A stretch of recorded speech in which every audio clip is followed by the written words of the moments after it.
क्या है आध्यात्म? दर्शन, चिंतन धारा, विद्या या संस्कृति की परंपरागत विरासत। आध्यात्म दर्शन यानी जीवन का शाश्वत सत्य। मानव जीवन से जुड़े शाश्वत सत्यों को जानिए और समझिए उपासक डॉक्टर सोहन राज तातेड़ से हमारे खास कार्यक्रम आत्मविज्ञान में। आत्मविज्ञान यानी सही दृष्टि, सही सोच। भाइयों और बहनों, मातृशक्ति को नमन।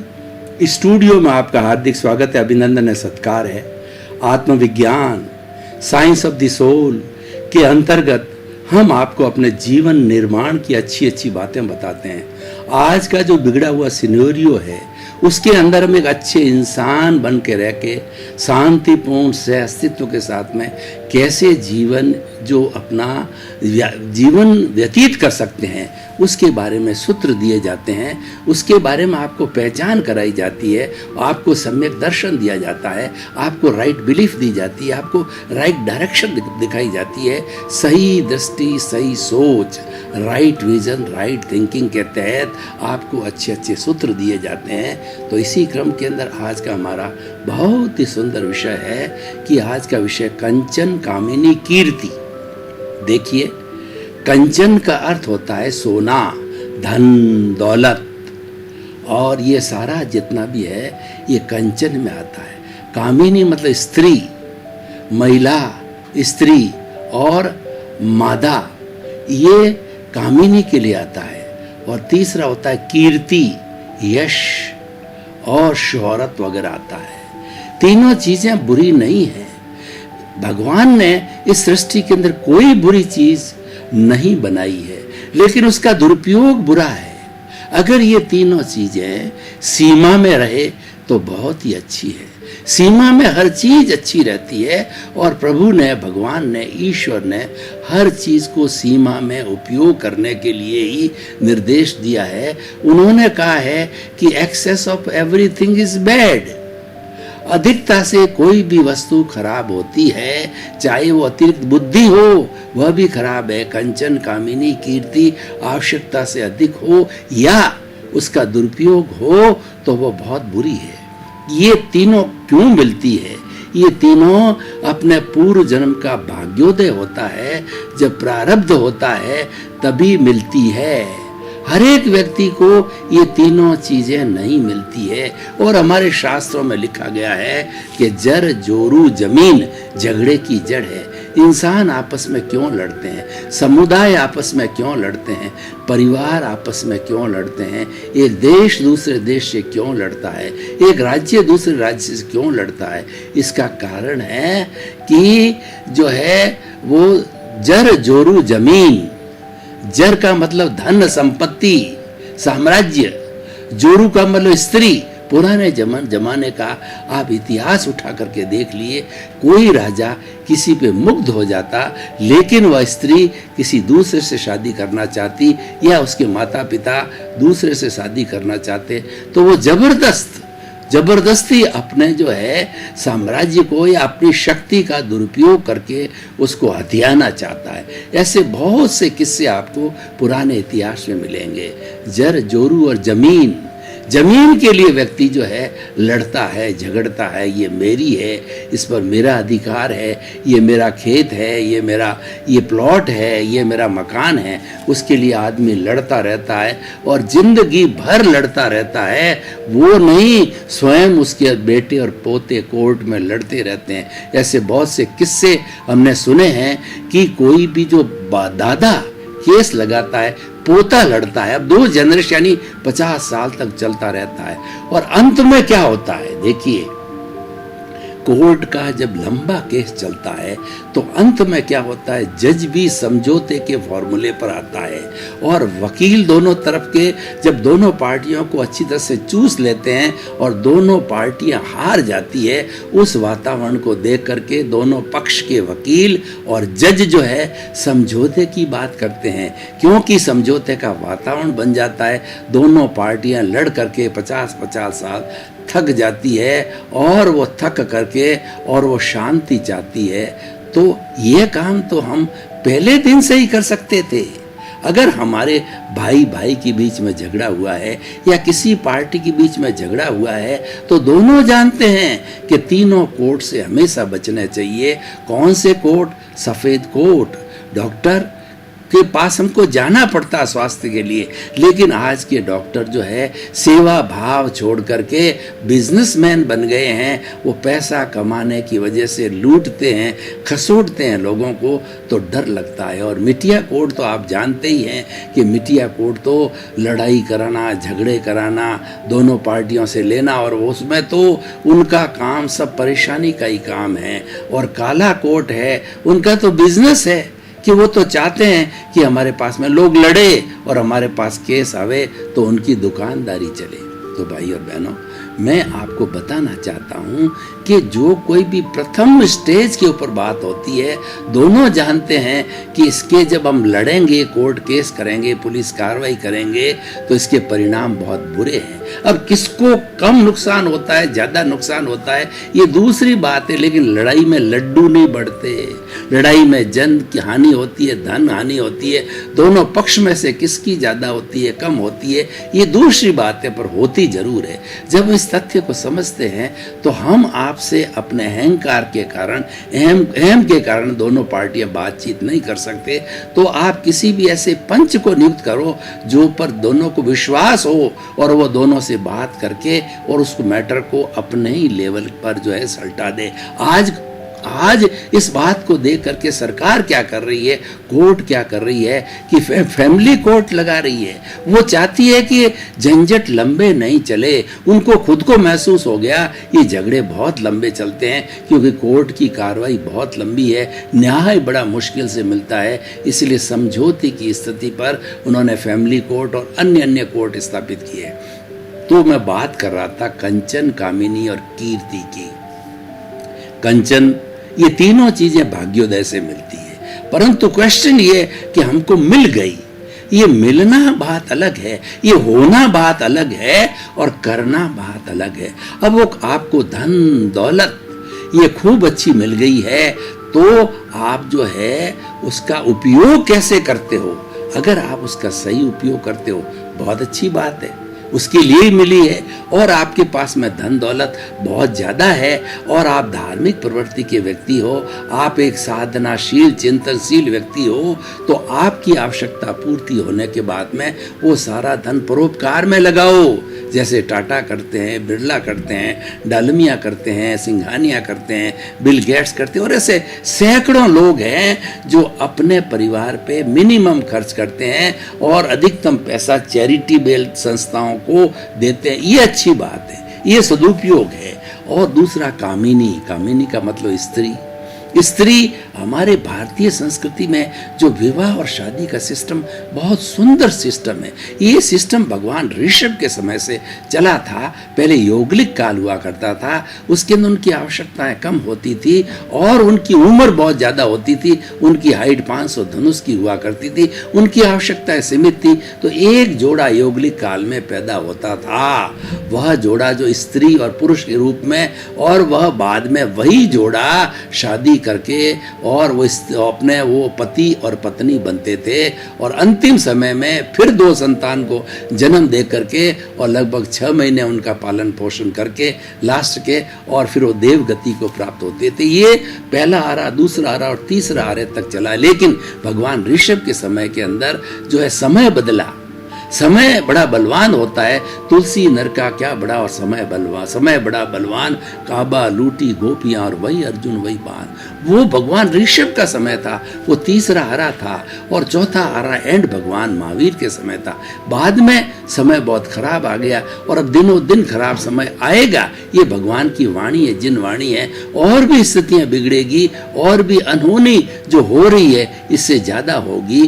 तो हम ऐसे समय के अंदर ये जो विवाह का सिस्टम बाबा ने बनाया, भगवान ऋषभ ने बहुत ही सुंदर बनाया कि आदमी के जो ये काम है, आदमी के शरीर की आवश्यकता है और ये इसके अंदर पैदा होता है, युवा अवस्था आने पर जोर मारता है तो उसकी व्यवस्था होनी चाहिए। उसकी पारिवारिक व्यवस्था करी, गृहस्थ धर्म की असोदार संतोष, एक स्त्री के साथ में जो है अपना पति पत्नी का जो है वो आपसी रिश्ता होता है और बहुत सुंदर रिश्ता है और ये मान्य रिश्ता है। अब देखिए वो कामिनी, चाहे स्त्री स्वयं अपनी की तरफ से या पुरुष किसी भी तरह से दोनों उसका दुरुपयोग करते हैं तो ये गलत है। स्त्री स्वयं करती है तो भी गलत है और उसका पति अगर उसके अंदर साथ देता है तो वह भी गलत है। स्त्री जो है वो एक देवी का रूप होती है और वह एक गृहस्थी की जो गाड़ी के दो पहिए होते हैं, स्त्री और पुरुष,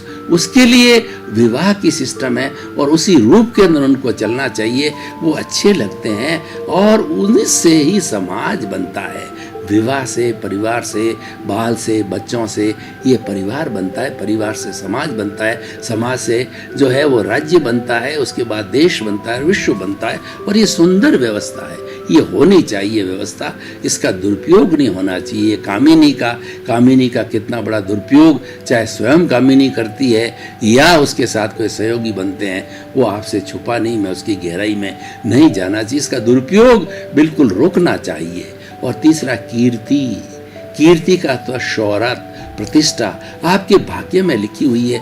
नरेंद्र भाई मोदी की प्रतिष्ठा को देखिए कि वो जब मुख्यमंत्री रहे तो प्रतिष्ठा रही, उसके बाद कितने बड़े कड़े संघर्षों के बाद के अंदर वो बीजेपी के हेड बन गए और आज भारत के प्रधानमंत्री 5 साल होने के बाद में दूसरा टर्म चालू हो रहा है and the best PM of the world, क्योंकि वो रिद्धि सिद्धि युक्त है, वो स्वयं योगी है, वो सदाचारी, वो दुरुपयोग नहीं करते, वो अपनी कीर्ति का दुरुपयोग नहीं करते हैं, उसकी प्रतिष्ठा को लोक कल्याण में लगाते हैं। तो आज हमारा एपिसोड किस लिए है कि कंचन कामिनी और जो है आपकी कीर्ति ये बुरी नहीं है, ये अच्छी हरेक को प्राप्त नहीं होती है, हरेक जीवन पर्यंत कोशिश करता है पाने की लेकिन प्राप्त नहीं होती, क्योंकि पुण्योदय बिना नहीं आती है। पुण्योदय के बाद के अंदर आपको उसको मेंटेन करना, उसको बनाए रखना, उसको दुरुपयोग न करना, उसका पुरुषार्थ है। धन दौलत मिली, आपने परोपकार में लगाए अपनी आवश्यकता की पूर्ति के लिए, ये आपका पुरुषार्थ है। आपने दुरुपयोग किया, अय्यासी बन गए, शराबी बन गए, लोगों का शोषण किया और हिंसा की, अपराध किए और गलत प्रवृत्ति के अंदर उस धन दौलत को लगाया तो ये उसका दुरुपयोग है। और सही रूप में लगाया, ये आपका पुरुषार्थ है। और कामिनी तो घर की देवी होती है।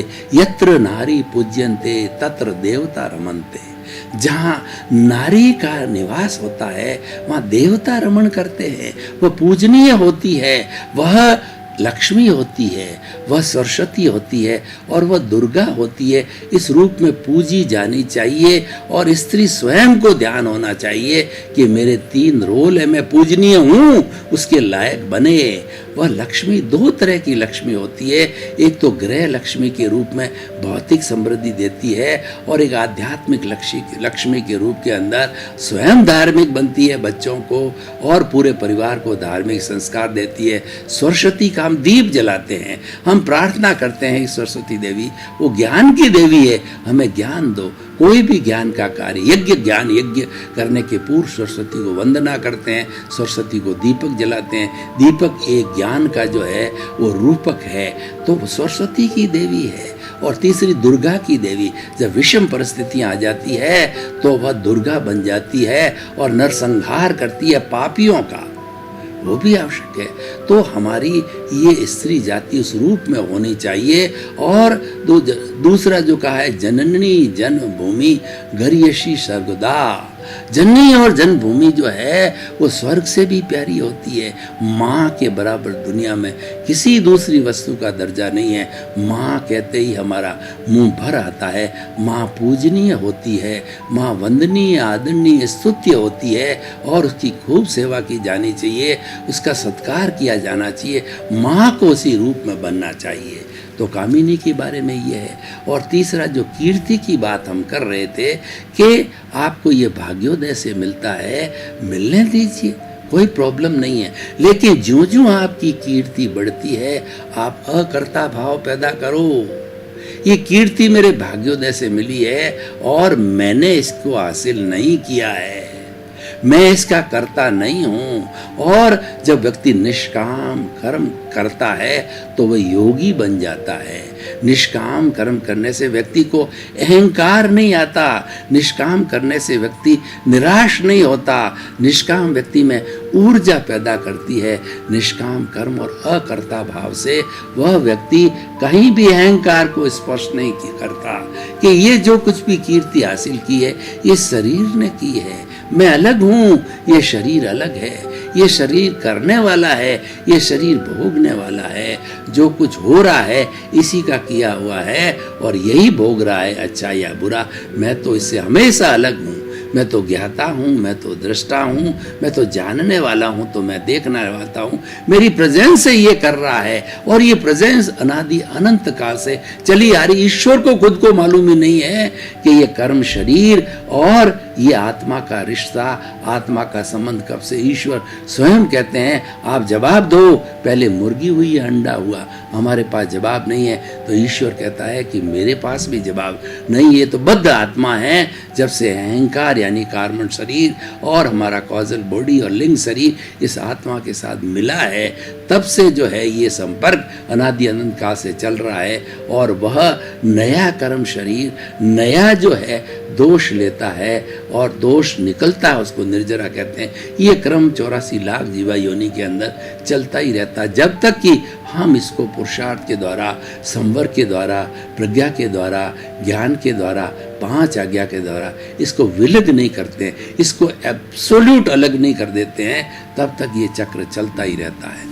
तो कीर्ति के लिए आपको अहंकार नहीं आना चाहिए। किसी भी तरह की आपको कीर्ति मिले, चाहे ज्ञान की विद्वान के रूप में मिले, समाज सेवी के रूप में मिले, नेता के रूप में मिले, सन्यासी के रूप में मिले, आपको अहंकार नहीं आना चाहिए, बल्कि आपको और ज़्यादा विनम्र होना चाहिए। और अगर आपके पास में ज्ञान है तो आप जो है ऑटोमेटिकली विद्वान हो, लेकिन आप पुरुषार्थ करके पंडित बनो। पंडित और विद्वान में बहुत फर्क है। व्यक्ति पढ़ करके, प्रवचन दे करके और अच्छा जो वक्ता बन जाता है, लेकिन पंडित का अर्थ होता है अच्छा इंसान, जिसमें अहंकार नहीं आवे, जिसमें कषाय नहीं आवे, जिसमें घमंड नहीं आवे, वह जो है प्रज्ञा चक्षु होता है, स्थित प्रज्ञ होता है और वह जो है वह पंडित कहलाता है। पंडित बनिए। जब कभी आपको कीर्ति आ जावे, ज़्यादा विनम्र हो।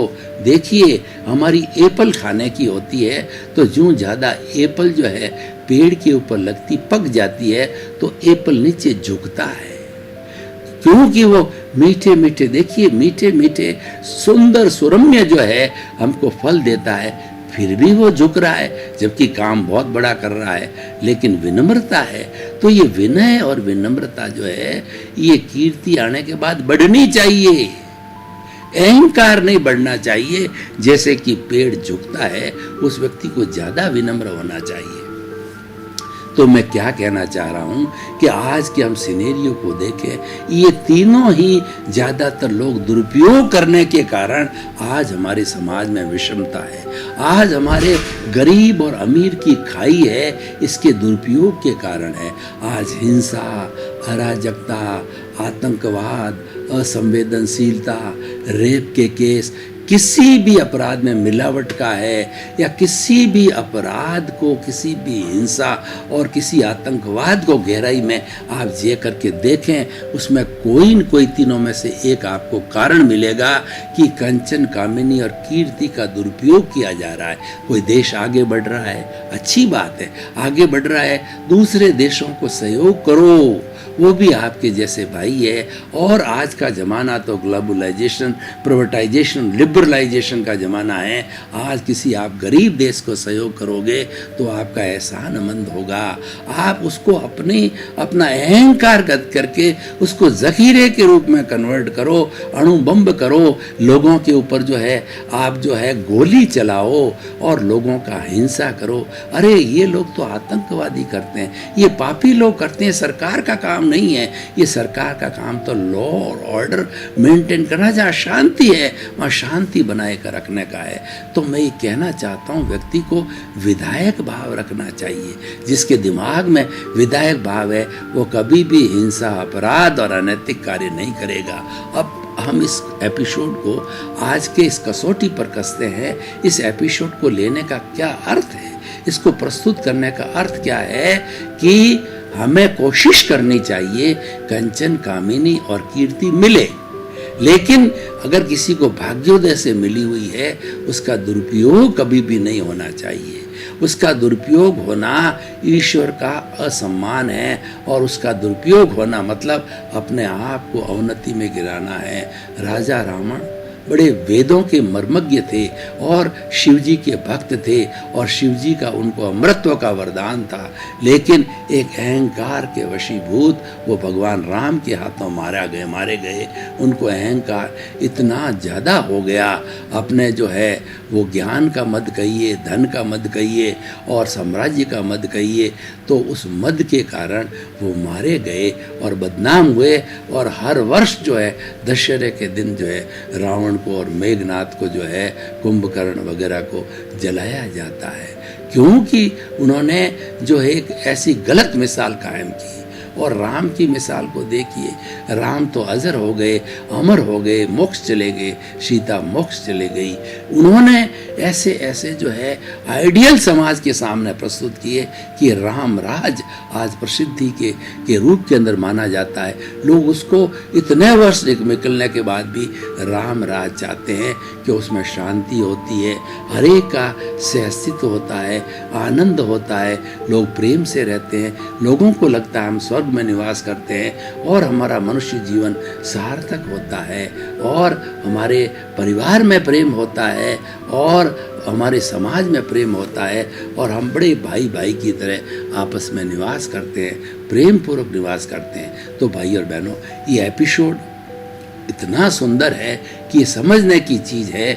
जब कभी भी आपको भाग्य से तीनों चीज़ मिले, इसका दुरुपयोग नहीं करें, बल्कि इनके हासिल होने के बाद में और ज़्यादा विनयशील बने, और ज़्यादा विनम्र बने, लोगों के सामने एक उदाहरण बने कि देखो इनके पास में कंचन, कामिनी और इनके साथ के अंदर कीर्ति तीनों होते हुए भी एक साधारण सामान्य व्यक्ति की तरह ये जो है वो लोगों के सामने पेश आते हैं। व्यक्ति जितना जितना विनम्र होगा वह लोगों का प्रिय बनेगा।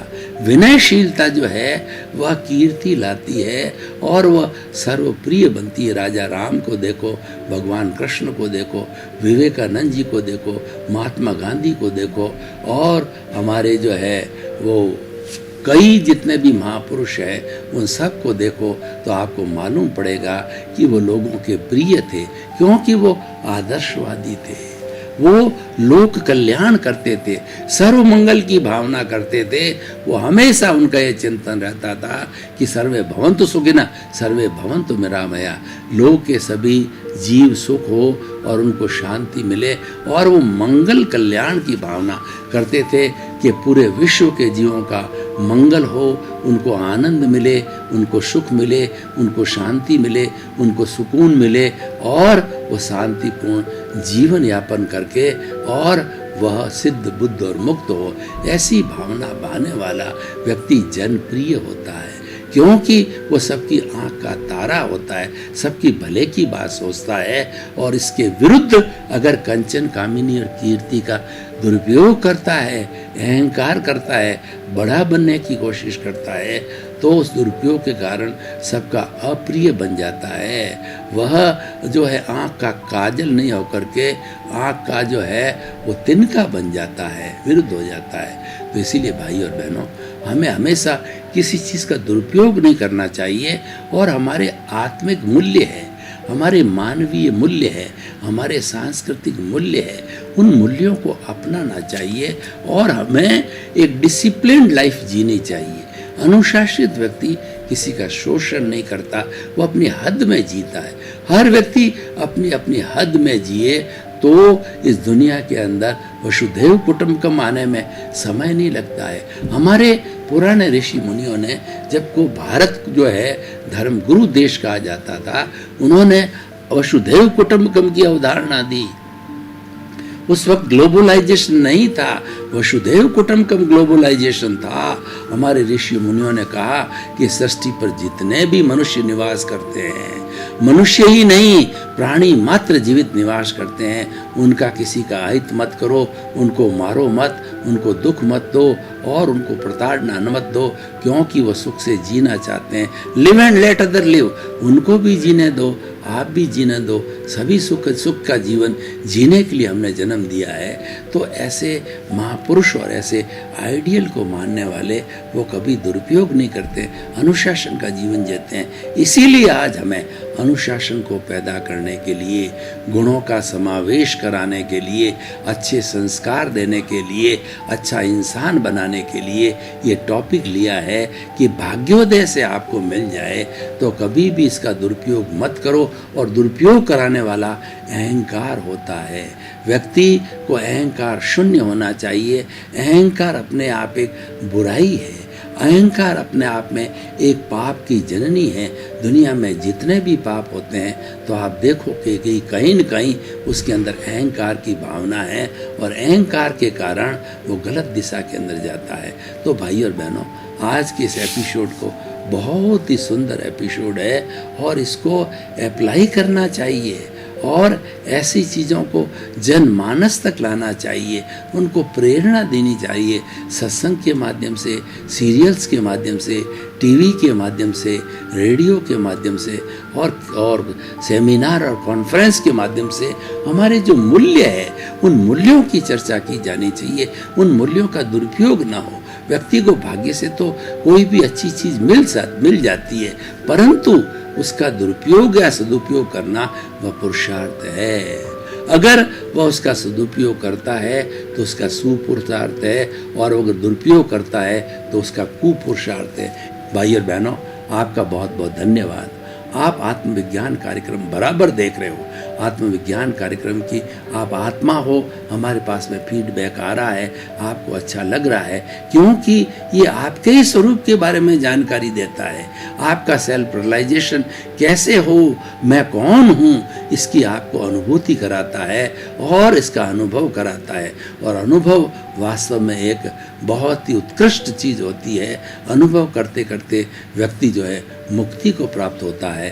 तो आपका जीवन आनंदमय हो, मंगलमय हो। आत्मविज्ञान में आत्मविज्ञान यानी सही दृष्टि, सही सोच।